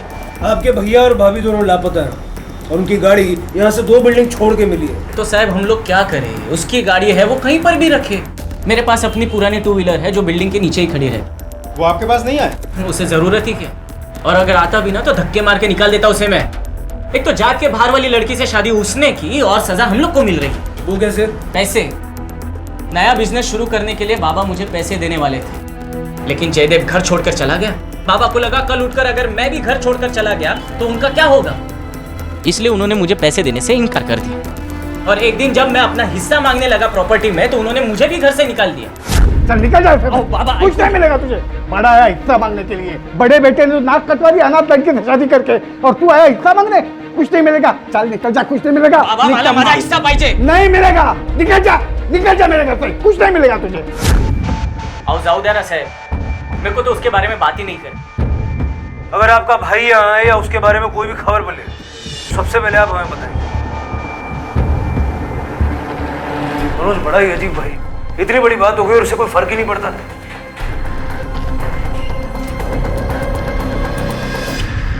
हाँ, मैंने उसे घर से निकाल दिया था। ना जात पात का पता, ना माँ बाप का। ऐसे अनाथ लड़की को तो इस घर के बहू बनाना चाहता है, शक्य नहीं है। अहो अहो कशाला ओरडताय? ऐसे शाम को चिल्लाने से अपशकुन होता है। एक मिनट थामने दो। बाबा, दिव्या बहुत अच्छी लड़की है, हम दोनों एक दूसरे से बहुत प्यार करते हैं, बहुत खुश रहेंगे साथ। अरे प्यार प्यार सब बेकार की बातें हैं। तुझे उस लड़की से प्यार करना है ना, तो इस घर को छोड़ना पड़ेगा। मैं दिव्या को नहीं छोड़ सकता बाबा। अहो घर से भी और विल से भी। मतलब आपने सब कुछ सुमित के नाम कर दिया? उसके नाम पर कैसे करता सर? क्यों? वो तो एक नंबर का निकम्मा लड़का है। उसकी बीबी भी वैसे ही, न काम का न काज का, दुश्मन अनाज का, किसी भी नौकरी पे टिकता नहीं है, हर जगह से निकाल दिया जाता है। अगो भाई, कैसे गिर गया रे तू? उठ उठ उठ। रोहन, कैसे लगा? कितनी बार बोला ही तुझे, देख कर काय केलं का? हाँ, मला वाटलंच काहीतरी होणार म्हणून। चल। उस लड़की दिव्या ने बहुत कोशिश की संबंध बनाए रखने की, पर जब रोहन का जन्म हुआ तब इसने भी कहना शुरू कर दिया, अब भूल जाओ बीती बातों को, जो हुआ सो हुआ। सो मैंने भी माफ कर दिया। यानी सुमित की जयदेव से दुश्मनी थी? उसकी किसी के साथ दुश्मनी नहीं हो सकती, वो तो सिर्फ सबसे नाराज होता है। आपको फिक्र नहीं होती अपने बहू बेटे की? फिक्र है ना साहब, मैं जानता हूँ वो वापस आएंगे। अपने बेटे के बिना वो नहीं रह सकते। तब तक हम भी अपने पोते के साथ दिन बिता लेंगे। अजीब बात है मनोज, माँ बाप बेटे बहू को मानते नहीं थे, लेकिन पोते को चाहते, और भाई भाभी उनसे चलते थे। और दादाजी का इस तरह से जयदेव को घर और विल से निकाल देना और वापस अपना लेना, और अब बैठ के बेटे और बहू के वापस आने का इंतजार करना। जाहिर सी बात है कि इन सब चीज़ों से सुमित भी ज़्यादा खुश नहीं होगा, तो कुछ तो मिसिंग है। सबसे इम्पोर्टेंट चीज़ ये है कि जयदेव और दिव्या का आपस में रिश्ता कैसा है। सब दोनों गए तो गए कहाँ होंगे? न रोड एक्सीडेंट, न ट्रेन एक्सीडेंट, न हमारे पास किसी भी अनहोनी की कोई खबर। जिस तरह से वो गाड़ी पार्क करके भागा है, कोई ना कोई प्रॉब्लम तो जरूर है सर।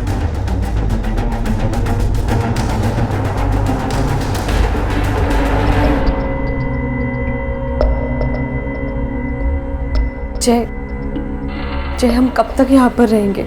ऐसा क्यों हुआ हमारे साथ? मला विचारतेस तू? स्वतःला विचार। चाहते तो तुम भी थे ना जय। मला पाहिजे होतं, हाँ?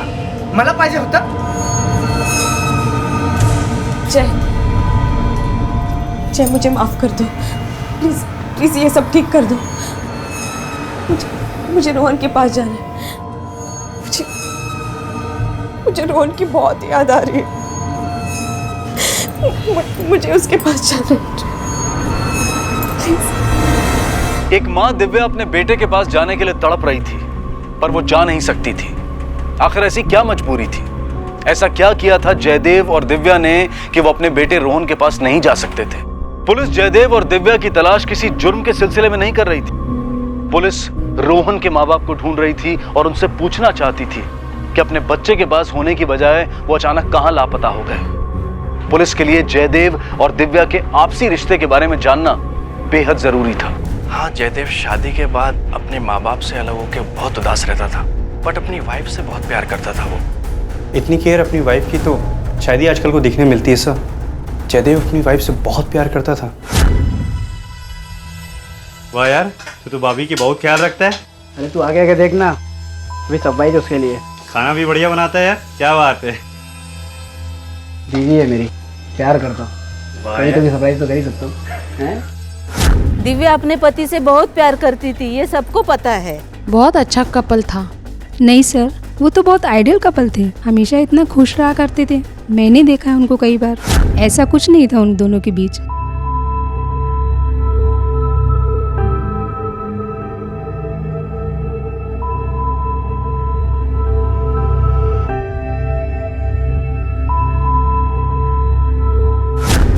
जो अपने पत्नी से बहुत प्यार करता है वो पत्नी भक्ति हो सकता है ना सर, इसीलिए हम सबको छोड़कर चला गए वो। सर वो दोनों तो एक दूसरे से बहुत प्यार करते थे, लेकिन एक दिन। दिव्या क्या जरूरत है दूसरे बच्चे का, हम अपनी लाइफ में खुश है ना। पर जय आप रोहन के बारे में सोचो।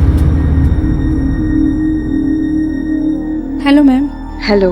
Hello sir, how are you? I am good, how are you? Fine sir. अच्छा ठीक है, मैं तुमको शाम को लेने आता हूँ। ठीक है। मैम क्या हुआ, कुछ परेशानी है? अरे कुछ नहीं यार, चलो। Thank you. दादाजी, मैं सोच रहा हूँ कि मैं भी आपके साथ यही रहूंगा। अरे पण तू असं कसं बोलतोयस? तुझ्या आई बाबा के पास जाना ही होगा। मुझे नहीं जाना उनके पास। तुझी आई तुला त्रास देते?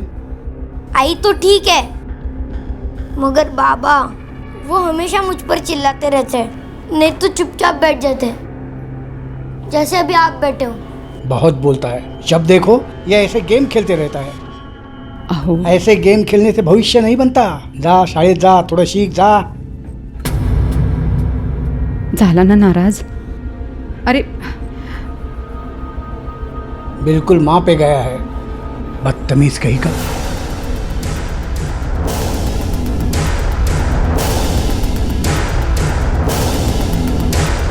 तेरे को 100% यकीन है कि वो यही थे? अरे साहब 100% नहीं, 200% यकीन है, यही थे। अब साहब वैसे तो हर दिन कितने पैसेंजर आते हैं मेरे पास, सबका चेहरा याद रहता नहीं है, पर उस दिन मैं बहुत ज़्यादा थक गया था, ऑटो साइड में लगा के आराम करने गया और ये लोग आए थे मेरे पास। अरे साहब बोला ना नहीं जाने का मेरे को। चलना मेरे भाई, बहुत जरूरी है यार। अरे आपको मना किया नहीं जाना है। अबे तेरे को समझ में आ रहा है, लंबा भाड़ा बोल रहा हूँ मैं। अरे लंबा या कुछ है, नहीं जाना है मुझे। आप अरे मैडम समझाओ, क्या को दिमाग की हटा रहे हो साहब?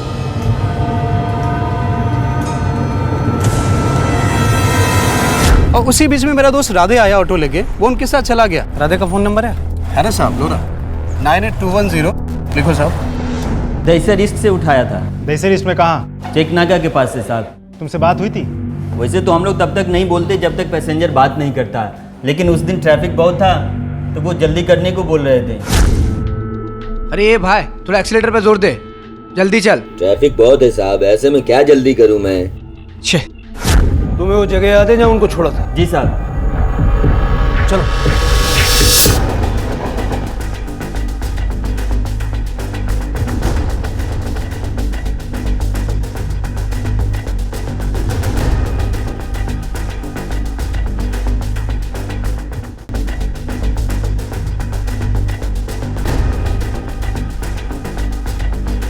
इसको दिखाए क्या? हाँ साहब, ये तो हमारे होटल में है, 303 में। केतन, हाँ साहब को 303 में ले जाओ। जब से आया है रूम के अंदर ही है और सिगरेट पीने के लिए नीचे जाया करते थे और रूम के अंदर ही खाना मंगवा देते थे।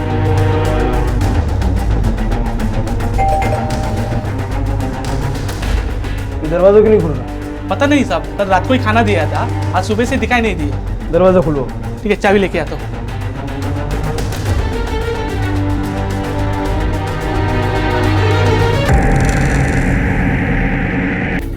मनोज इन सबके स्टेटमेंट्स लो और बॉडी को पोस्टमार्टम के लिए भेजो। Okay sir. रोहन की गुमशुदगी से शुरू हुआ ये केस जयदेव और दिव्या के लापता होने से होते हुए अब दिव्या के संगीन मर्डर केस में तब्दील हो चुका था। जयदेव और दिव्या जो एक दूसरे से बेइंतहा प्यार करते थे, जिनके प्यार की लोग मिसालें दिया करते थे, आखिर उनकी ऐसी क्या मजबूरी थी कि अपने बेटे के पास वापस आने की बजाय वो खुद एक होटल में छिप कर रह रहे थे। और सबसे बड़ा सवाल यह था कि दिव्या की मौत के बाद जयदेव कहां गायब हो गया था।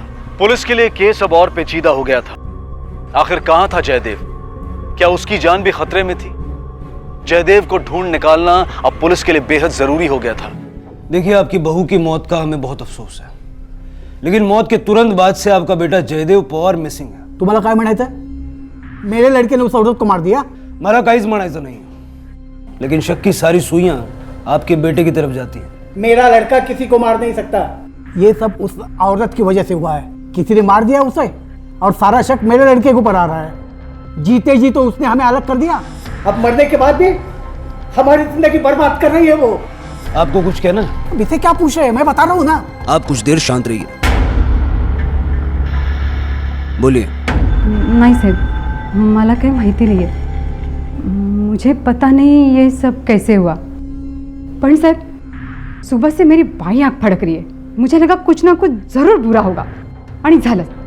अब से रोहन घर पे साहब इसकी बातें आपसे कहा ना कुछ देर शांत रहिए। आप रोहन के बारे में बता रही थी। हाँ सर, जब से रोहन घर आया है तब से मम्मी पापा के घर नहीं जाऊंगा ऐसे रट लगा के बैठा है। उससे पूछा तो वो कुछ नहीं बता रहा है। तो ये बात आपने हमें पहले क्यों नहीं बताई? साहब मला क्या वाटलं की अब वो मम्मी पापा के डर की वजह से घर नहीं जा रहे। वो क्या है ना कि जय इनकी तरह गुस्से वाला है। हाँ, गुस्सा करता है लेकिन उसके भले के लिए। उसके माँ ने शायद उसके मारा पिटा होगा। चलिए आपको घर छोड़ देते। नहीं नहीं, कोई जरूरत नहीं है, हम चले जाएंगे।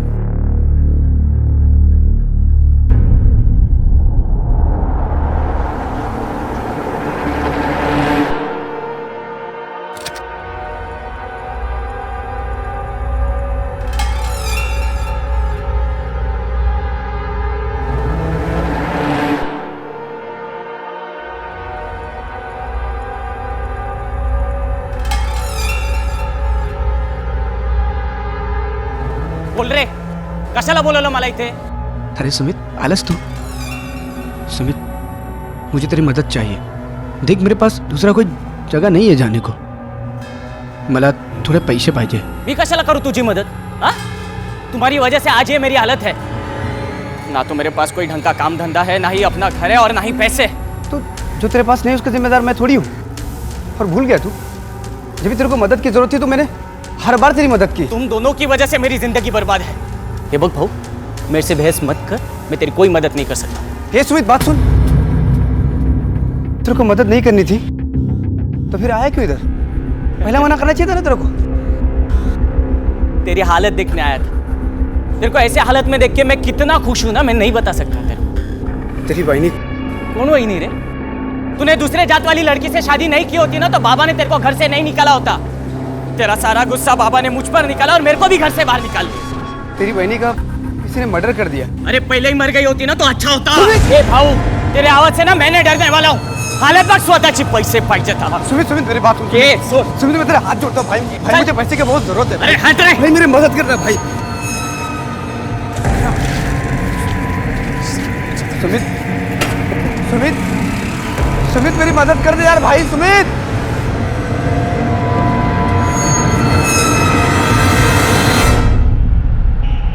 बेटा, आपके पापा मम्मी आपको मारते थे क्या? बहुत डांटते थे क्या? अच्छा ये बताओ, वो दोनों आपस में लड़ते थे क्या? बच्चे को किसी ने डराया धमकाया है क्या? नहीं सर, जब से वो यहाँ आया है तब से किसी ने नहीं डराया है। एक मिनट से, डरने की कोई जरूरत नहीं, हम लोग तुम्हारे साथ है ना। हाँ,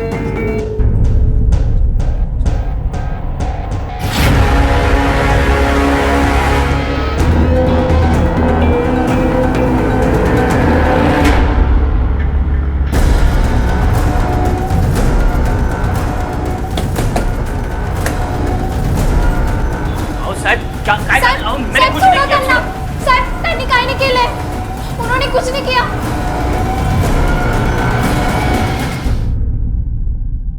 वो साहब जयदेव भाव से मिला था। क्यों?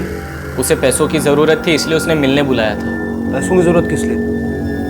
वो तो नहीं पता सर। जिस जगह पे तू उससे मिला था वो दिखा मैं। चल।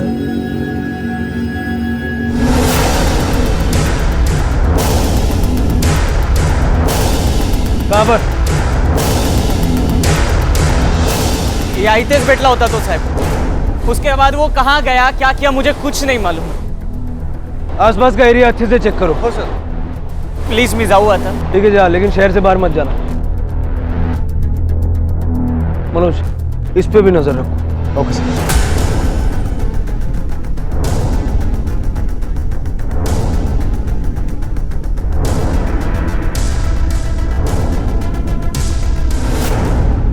सर कुछ समझ में नहीं आ रहा, ये गुत्थी तो उलझती जा रही है।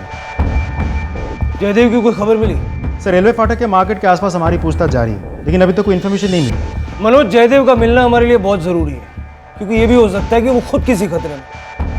पहले रोहन का गायब होना, फिर जयदेव और दिव्या का गायब, और अब दिव्या की लाश मिली। इन सारी चीजों का आपस में कोई ना कोई कनेक्शन जरूर है। रोहन का इस तरह से चुप्पी रखना भी अजीब लगता है। सब दिव्या पवार की पोस्टमार्टम रिपोर्ट। पोस्टमार्टम रिपोर्ट के हिसाब से दिव्या की मौत गला घोटने से हुई। मौत 21 अप्रैल को दोपहर 1 से 2 के बीच हुई थी। और एक और खास बात, दिव्या प्रेग्नेंट थी। प्रेग्नेंट? लेकिन दिव्या के ब्यूटी पार्लर से हमें पता चला था कि जयदेव नहीं चाहता दिव्या दोबारा प्रेग्नेंट हो। हेलो, अभी आता हूं।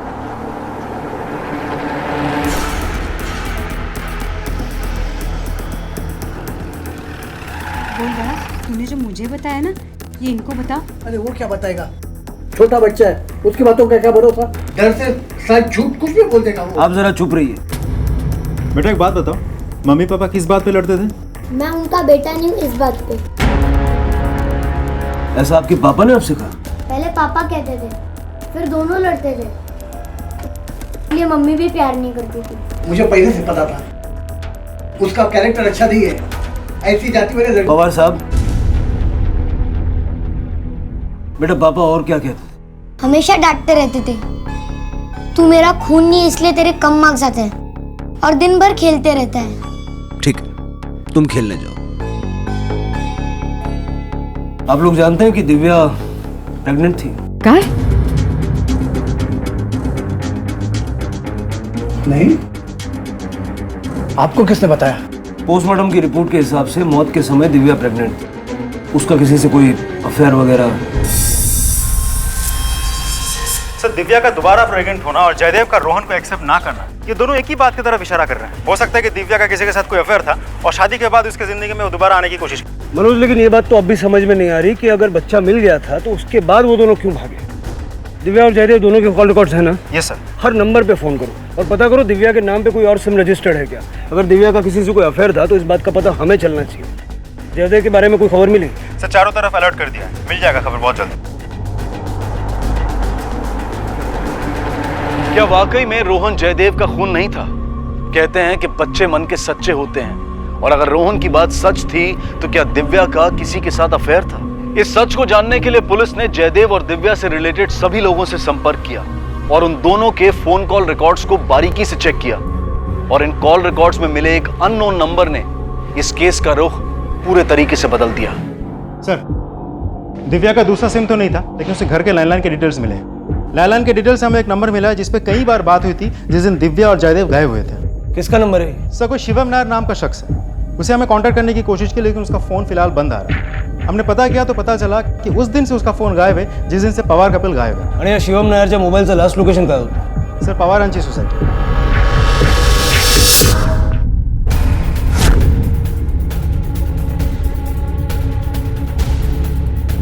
कितने दिन से बंद है ये घर? साहब 8-9 दिन से साहब आए ही नहीं। ये आया नहीं क्या 8-9 दिन से? नहीं। मतलब 15 या 16 अप्रैल। 16 अप्रैल? तो 16 अप्रैल को ही तो जयदेव और दिव्या लापता हुए थे। मनोज सर्च वारंट निकल। Okay sir.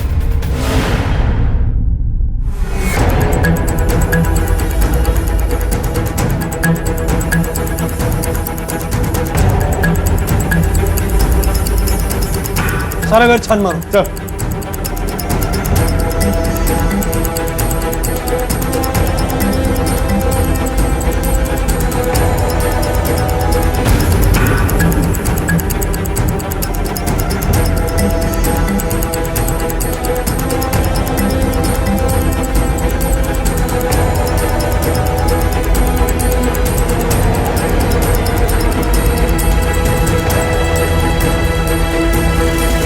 शिवम की मौत ने अब इस केस को एक दोहरे हत्याकांड में बदल दिया था।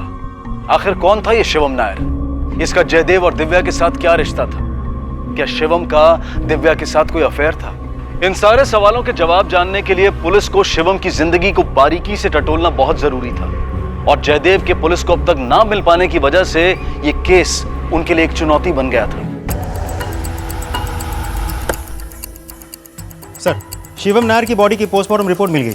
मौत 16 अप्रैल को हुई थी, ठीक उसी दिन जिस दिन दिव्या और जयदेव पवार गायब हुए थे। सर ऐसा लगता है कि खास को छिपाने की कोशिश नहीं की गई थी, सिवाय बॉडी को फ्रिज में डंप करने की। बॉडी को फ्रिज में रखने की वजह से बॉडी डिकम्पोज नहीं हुई, इसलिए बदबू भी नहीं फैली। और सर ऐसा लगता है कि किसी हेवी चीज से सर पे वार किया गया होगा और पहले ही वार पे मौत हो गई। इस शिवम नायर के बारे में और कोई इन्फॉर्मेशन मिली? सर शिवम नायर कुछ करता नहीं था, बेसिकली ही वाज अनएम्प्लॉयड, लेकिन फिर भी उसका कोई गलत या खराब रिकॉर्ड नहीं था। कोई चोरी, मारामारी या कोई फ्रॉडलेंट एक्टिविटीज ऐसा कुछ भी नहीं था। जब कुछ करता नहीं था तो रोजी रोटी कैसे चलती? सर वो एक स्पर्म डोनर था। Sperm donor? जी सर।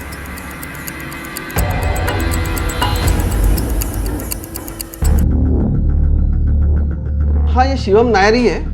एक्चुअली ये हमारे यहाँ स्पर्म डोनर है। और इन्हें जानते हैं आप? अरे ये तो मिस्टर एंड मिसेस पवार है। एक्चुअली इन दोनों ने आर्टिफिशियल इंसेमिनेशन का फैसला किया था, तो हमने मिसेस पवार को शिवम का ही स्पर्म डोनेट किया। आपके यहाँ डोनर और रिसीवर की इन्फॉर्मेशन सीक्रेट नहीं रखते? नहीं सर, हम लोग रखते हैं, लेकिन इस केस में क्या हुआ था, इन दोनों ने हमको रिक्वेस्ट किया था कि आप हमें उनका नाम और पता बता दो। तो मैंने शिवम को भी पूछ लिया, तो उसे भी कोई ऑब्जेक्शन नहीं था, तो फिर मैंने उनसे मिला दिया। और कोई इन्फॉर्मेशन है जो हमारे काम आ सकती है? हाल ही में मिसेस पवार अकेली आई थी और उन्हें वापस सेकंड चाइल्ड चाहिए था, तो उन्होंने डिमांड की थी कि उन्हें शिवम का ही स्पर्म चाहिए, और हमने उनको दे दिया। जयदेव और दिव्या के बीच में कैसे संबंध? बहुत ही अच्छे थे सर, काफी हैप्पी कपल था, बहुत प्यार करते थे अपने वाइफ से। मनोज, अब तक एक भी शख्स ऐसा नहीं मिला जिसने ये कहा कि जयदेव और दिव्या के बीच में बनती नहीं थी। सब यही कह रहे हैं कि वो एक अच्छा कपल था, सिवाय उनके बेटे रोहन के। हो सकता है शिवम नायर ने रोहन पे हक जताना शुरू कर दिया हो और पवार दंपति को ब्लैकमेल किया हो, और इसी के चलते दोनों पति पत्नी ने मिलकर शिवम को मार दिया और खुद भी गायब हो सकता है। और जब जयदेव को दिव्या की दूसरी प्रेगनेंसी के बारे में पता चला तो उसने गुस्से में आके दिव्या को भी मार दिया। मनोज, इस जयदेव का मिलना बहुत जरूरी है। जहाँ उसने गाड़ी पार्क की थी, जहाँ वो सुमित से मिला था, सारे एरिया में सर्च इंटेंसिफाई कर दो और उसकी फोटो न्यूज़पेपर में भी छाप दो। Okay sir.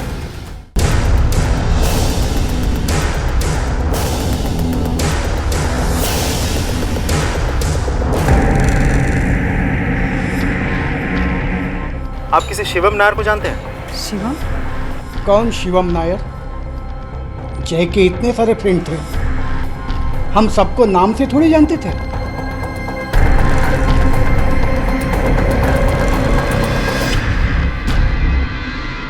ये अंकल भी तुमको प्यार करते थे? ये कौन से अंकल है? इनको कभी आपने अपने घर में नहीं देखा? मैंने इन्हें अपने घर में कभी नहीं देखा। बेटा थोड़ा ध्यान से देखो। अरे पापा कितनी बार बोलूं, नहीं देखा ना। अंकल मैं खेलने जाऊं?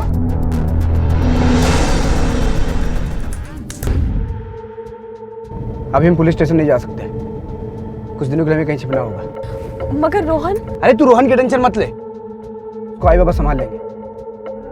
इतना प्यार करने वाली पत्नी मिली थी तुम्हें, जिसने ऐसे वक्त पे भी तुम्हारा साथ दिया, उसे क्यों मार दिया? हम दोनों एक दूसरे से बहुत प्यार करते थे, लेकिन उस दिन वो दिव्या जल्दी चलो, पुलिस को हमारी गाड़ी मिल गई, पुलिस कभी यहाँ तक पहुँच सकती है। मगर रोहन?